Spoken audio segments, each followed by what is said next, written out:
రెడ్డికి మద్దతుగా నిలిచారు బీజేఎల్పీ నేత మహేశ్వర్ రెడ్డి. కాంగ్రెస్ నాయకులు ఎన్నోసార్లు అన్పార్లమెంటరీ పదాలు వాడినా వాటిని రికార్డుల నుంచి తొలగించలేదని, మొదటిసారి సభకు వచ్చిన నాయకుడిని బుల్డోజ్ చేసేలా ప్రభుత్వ తీరు ఉందంటూ మండిపడ్డారు.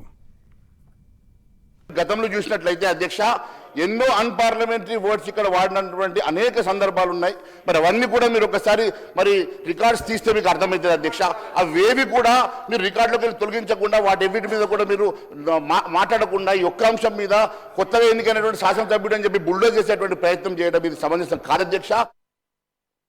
బీజేఎల్పీ నేత తీరుపై మండిపడిన మంత్రి శ్రీధర్ బాబు తాము ఎవరిని బుల్డోజ్ చేయడం లేదన్నారు. కొత్త వారికి ఆదర్శంగా నిలిచేలా ఫ్లోర్ లీడర్ ఉండాలని, కానీ మహేశ్వర్ రెడ్డి తీరు అందుకు భిన్నంగా ఉందంటూ విమర్శించారు.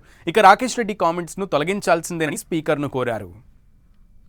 గౌరవించకుండా ఏ విధంగా నడుస్తామో అధ్యక్ష, మేము బుల్డోజ్ చేసి నడపాలనే ఉద్దేశంతో మేము ప్రజాస్వామికంగా ఈరోజు డిమాండ్స్ పైన కానీ అదేవిధంగా బిల్స్ పైన కానీ చర్చ జరిపి, కానీ అనేక చర్చలు వాదోపవాదాలు జరుగుతూనే ఉంటాయి అధ్యక్ష.